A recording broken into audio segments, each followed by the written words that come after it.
Hi everyone, అందరికీ నమస్కారం అండి. Welcome to our YouTube channel. Andhra Pradesh రాష్ట్ర వ్యాప్తంగా ఉన్నటువంటి పెన్షన్ లబ్ధిదారులకు అదిరిపోయే శుభవార్త అయితే రావడం జరిగింది. సో దానికి సంబంధించిన పూర్తి వివరాలన్నీ కూడా ఈ వీడియోలో మనం తెలుసుకుందాం. అయితే వివరాలకు వెళ్లే ముందు మీ అందరికీ ఒక చిన్న రిక్వెస్ట్ అండి. ఈ వీడియో చూస్తున్న ప్రతి ఒక్కరు కూడా వీడియోని ఎక్కడ స్కిప్ చేయకుండా ఎండ్ వరకు చూడండి.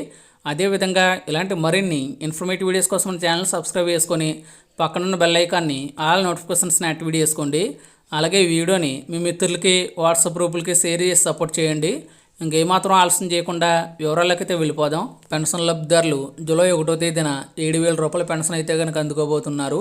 సో అది ఏ విధంగా అనేది ఈ వీడియోలో అయితే మనం తెలుసుకుందాం. తెలుగుదేశం పార్టీ, జనసేన పార్టీ ప్రకటించిన ఉమ్మడి మేనిఫెస్టోలో ప్రస్తుతం వృద్ధులకు ఇస్తున్నటువంటి 3,000 రూపాయల పెన్షన్ను 4,000 రూపాయలకు పెంచేస్తామని మేనిఫెస్టోలో ప్రకటించడం అయితే జరిగింది.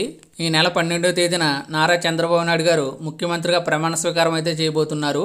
ముఖ్యమంత్రిగా ప్రమాణ స్వీకారం చేసిన వెంటనే మొట్టమొదటిగా పెన్షన్ పెంపు పథకంపై సంతకం పెట్టేటువంటి అవకాశం ఉందని అధికారుల నుంచి సమాచారం. ఈ 4,000 రూపాయల పెన్షన్ను ఏప్రిల్ నెల నుంచి అమలు చేస్తామని మేనిఫెస్టోలో అయితే తెలియజేశారు. అయితే ఏప్రిల్, మే, జూన్ నెలలో పాత పెన్షన్ విధానంలోనే అంటే 3,000 రూపాయల చొప్పునే పెన్షన్ అనేది అయితే ఇవ్వడం జరిగింది. ఈ 3 నెలల్లో ఇవ్వాల్సిన మిగిలిన 3,000 రూపాయలను జూలై 1వ తేదీన ఇచ్చేటువంటి 4,000 రూపాయల పెన్షన్తో కలిపి మొత్తం 7,000 రూపాయలను పెన్షన్ లబ్ధిదారులకు అయితే అందించబోతున్నారు. అదేవిధంగా ఎస్సీ, ఎస్టీ, బీసీ వర్గాలకు చెందిన వారికి 50 సంవత్సరాలకి పెన్షన్ లబ్ధి చేకూరేలా చూస్తామని మేనిఫెస్టోలో అయితే తెలియజేయడం జరిగింది.